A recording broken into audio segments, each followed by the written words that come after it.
지난 13일부터 영서 지역을 중심으로 많은 비가 내리면서 산사태가 발생하고 나무가 쓰러지는 등 피해가 속출했습니다. 비는 주말까지 최대 150mm가 더 내릴 전망입니다. 연이은 집중호우로 인해 지반이 약해지면서 산사태 위험이 높아지고 있습니다. 전문가들은 산울림 같은 전조 증상이 확인되면 즉시 대피해 줄 것을 당부했습니다. 11일간 강릉을 음악으로 물들게 했던 2023 강릉 세계합창대회가 대단원의 막을 내렸습니다. 이번 대회를 통해 K-팝에 이어 K-합창이 세계에 이름을 떨치고 있습니다. 평창군이 지난 13일 오후 찾아가는 강원특별자치도 도민설명회를 개최하고 산림 규제를 완화해 산악관광 활성화와 그린바이오 산업 거점 도시로 육성하겠다는 뜻을 밝혔습니다.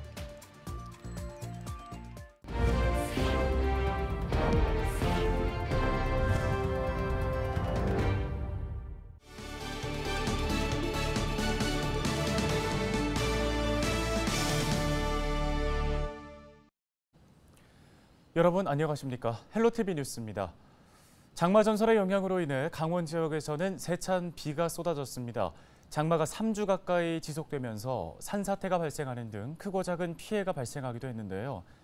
이번 주말까지 최대 150mm의 비가 더 내릴 것이라는 예보가 있는 만큼 안전사고에도 각별히 주의하셔야겠습니다. 전소연 기자의 보도입니다. 산기슭에서 흘러내린 바위와 토사가 마치 폭포수처럼 쏟아져 내립니다. 지난 13일 오후 6시 강원도 정선군의 한 야산에서 산사태가 발생했습니다. 지난 9일 한 차례 산사태가 발생한 데 이어 계속된 장맛비를 이기지 못하고 또다시 무너져 내린 겁니다. 해당 도로는 지난 7일부터 차량과 사람들의 이동을 막는 등 전면 통제된 상태여서 다행히 인명피해는 없었습니다. 강원 지역에는 13일 밤부터 산사태 위기경보 심각 단계가 내려져 있습니다. 많은 비로 인해 지반이 약해지면서 토사 유출 위험이 높습니다.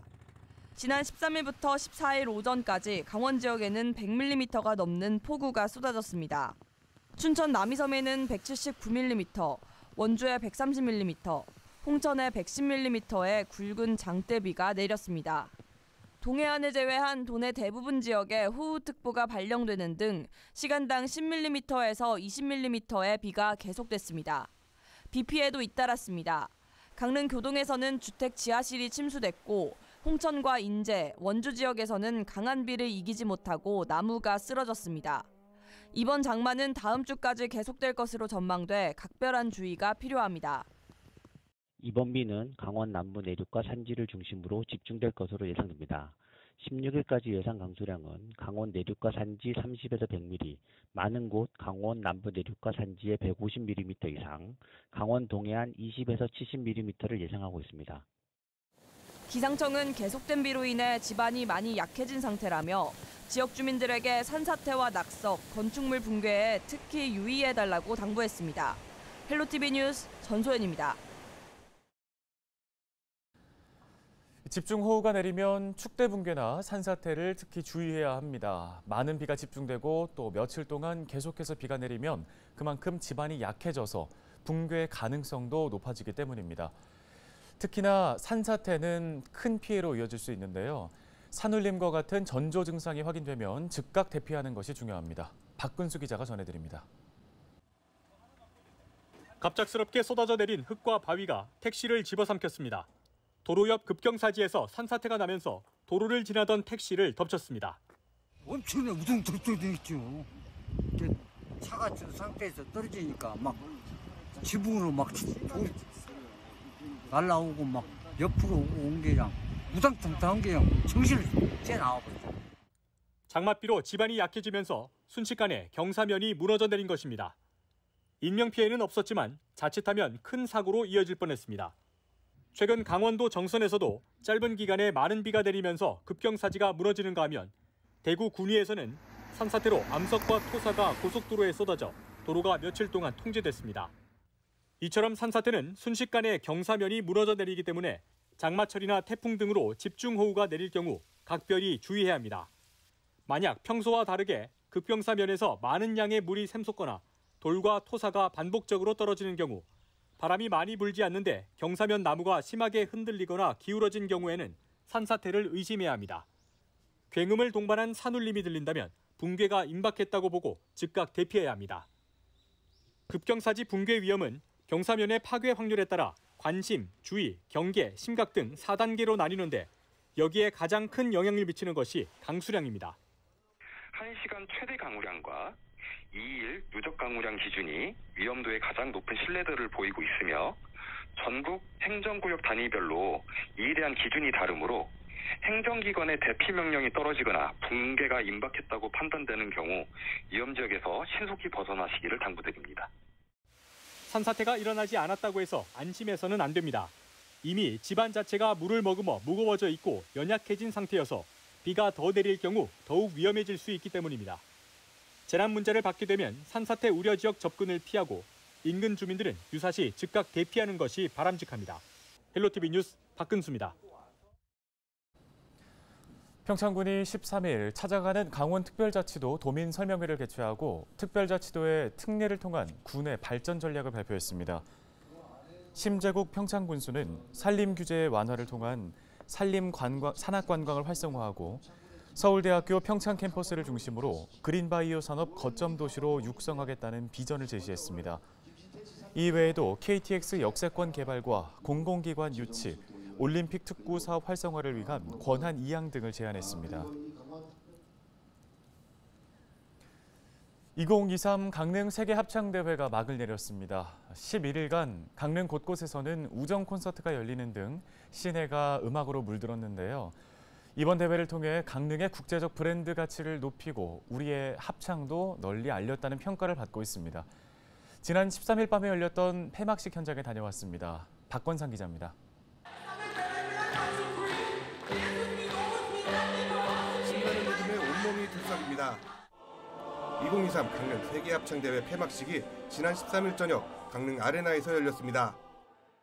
지난 3일 7천여 명의 관객의 축하를 받으며 화려하게 개막한 강릉 세계합창대회는 11일 동안 강릉을 음악으로 물들였습니다. 전 세계 34개국에서 온 324개 팀이 참여한 강릉 세계합창대회는 모든 공연이 연일 전석 매진이라는 호응과 관심 속에서 성황리에 열렸습니다. 강릉 세계합창대회 조직위원회는 대회 기간 동안 6만 3천여 명의 관객과 연인원 3만 8천 명의 합창단과 스태프가 참여해 모두 10만 천여 명이 함께했다고 밝혔습니다. 이것 강릉에서 시작된 하모니는 온 세계를 향한 평화의 메아리가 되었고 우리의 목소리는 전 세계인들의 마음을 치유하고 서로를 화합하게 만드는 힘이 되었습니다.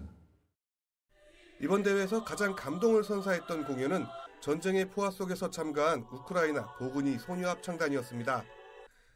지난 3일 강릉에 도착하자마자 강릉 산불 피해 현장을 찾아 이재민들을 위로하고 감동의 하모니를 선사했습니다. Щоб вони ніколи не втрачали надію і віру у Господа Бога. Все відновиться, все буде добре. Ми це знаємо на своїй власній досвіду. 인터쿨투르 측에서도 이번 대회를 통해 깊은 감동을 받았다며 경쟁보다는 공존이라는 올림픽 정신을 그대로 선보이는 기회였다고 대회 성공을 자평했습니다. Wir verlassen jetzt diese Stadt mit einem weinenden Auge und mit einem lachenden Auge. Mit einem lachenden Auge deswegen, weil hier die Qualität der Chöre und auch insbesondere die Qualität der Chöre von Gangneung und Korea ganz hervorragend war. 폐막식은 그동안 여정을 함께한 참가국 행진을 시작으로 타종 퍼포먼스로 인종과 국가를 초월해 모두 한자리에 모여 하나의 목소리로 평화를 염원했습니다. 음악으로 하나 된 세계인의 대합창 2023 강릉 세계합창대회는 대단원에 막을 내렸습니다. 내년 대회는 뉴질랜드 오클랜드에서 열립니다. 헬로티비 뉴스 박건상입니다.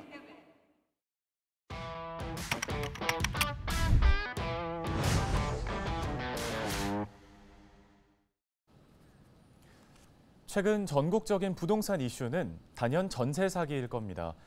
역전세, 깡통 전세까지 기형적인 현상들도 파생되고 있는데요. 수억 원대 보증금을 한꺼번에 주고 거주하는 완전 전세 형태는 전 세계에서 우리나라가 유일하다고 합니다. 우리나라 전세에 대해서 살펴봤습니다. 뉴스토리 김신혜 기자입니다. 서울의 한 대학교 앞, 외국인들에게 전세에 대해 아는지 물었습니다. No, I've never heard of it. No, I haven't. 전세 제도를 설명하고 보증금 규모를 알려줬더니 I think 18,000 is a lot. More than 18,000. Oh, it's more than 18? Yeah, I think that's way too much for like a deposit. But I mean, getting it back, I guess, is kind of good. Overall, getting the deposit back is not in America. That doesn't happen. You do not get the deposit back. I was like, it's very expensive. Yeah, I mean, I get it if you're staying for long term, but it's such a big deposit. 우리에겐 익숙한 전세에 대해 외국인들이 보이는 흔한 반응입니다. 전세는 정말 우리나라에만 있는 걸까요? 우리나라의 주거 형태는 참 다양하죠. 집을 사서 거주하는 매매부터 매달 집세를 내고 사는 월세, 목돈을 맡기고 일정 기간 동안 집을 빌려서 사는 전세가 대표적인데요. 매매나 월세와 달리 전세는 전 세계에서 우리나라와 볼리비아, 인도 등 세 곳에만 있을 정도로 보기 드문 방식입니다. 우리나라가 유일하게 완전 전세 제도가 있고요. 볼리비아나 또는 그 북인도 같은 경우는 완전 전세 제도보다는 보증부 월세 형태의 보증금이 많은 겁니다. 미국 캘리포니아나 시카고 등 한국인이 많이 살고 있는 지역에서는 한국인들이 전세를 도입해서 일부 운영하고 있다고도 하네요. 우리나라 전세는 140여 년 전 강화도 조약 때 등장해 6.25 전쟁과 산업화를 거치면서 자리 잡은 것으로 추정됩니다. 강화도 조약 이후에 그 사람들이 인천이나 서울로 많이 몰리면서 주택 공급이 부족하다 보니까 전당포 제도에 의해서 전세 제도가 도입된 거고요. 6.25 이후에 많은 주택들이 파손됐거든요. 주택 공급이 부족하다 보니까 주택 수는 한정적인데 집이 필요한 사람은 많고 또 집값이 계속 오르다 보니 집 살 여건은 점점 어려워지고 그렇게 집주인과 수요자 사이에 임대차 관계가 시작된 겁니다. 거기다 정부가 경제개발 5개년 계획을 추진하면서 일자리를 찾아 도시로 이동하는 이촌향도 현상으로 주택난은 심화됐고 전세는 더더욱 활성화됐습니다. 경제개발 5개년 계획을 시작하면서 도심지로 인구가 몰렸지요. 이 주택 문제가 심각할 당시에 이 전세 제도가 더 많이 늘어났던 겁니다. 외환위기로 경기가 침체된 데에는 월세 비중이 늘어나기도 했는데요. 그럼에도 전세는 꾸준히 이어졌고 2020년대 후반부터는 갭 투자 등으로 집값이 껑충 뛰면서 급증했습니다. 서울의 경우 2016년 8만 6천여 건이던 전세 거래량이 2022년 13만 1천여 건으로 50% 이상 증가했습니다. 이처럼 전세가 오랫동안 성행할 수 있었던 건 집주인과 세입자 모두에게 이득이기 때문으로 볼 수 있죠. 다가구랑 빌라 전세를 주고 있어요. 다가구 같은 경우는 처음에 집을 살 때 자금이 좀 부족해서 전세를 끼고 사게 됐고 아무래도 주거 비용 때문에 저희가 그랬던 것 같아요. 전세로 들어갔을 때의 금리가 저는 저금리로 적용이 되기 때문에 그거에 비해서 월세가 너무 조금 부담스럽게 느껴졌고. 하지만 긍정적인 측면만 있는 건 아닙니다. 가장 큰 문제는 수억 원대 보증금을 돌려받지 못할 수 있다는 점이죠. 눈덩이처럼 불어나는 전세 사기 피해에다 기이한 현상들도 파생되고 있는 실정인데요. 계약 당시 임대인에게 보증금 3억 원을 줬는데 만기 시점 전세가가 2억 5천만 원으로 떨어지면서 임대인이 새 세입자를 구하더라도 기존 보증금보다 부족한 깡통 전세 현상. 집주인이 2억 5천만 원에 산 집에 전세 보증금 2억 원을 내고 들어갔는데 집값이 급락해 전세가와 비슷하거나 낮아지면서 집주인이 집을 처분해도 보증금을 다 돌려주지 못할 수 있는 역전세가 대표적입니다. 그럼에도 전문가들은 전세가 완전히 사라지진 않을 것으로 전망하고 있습니다.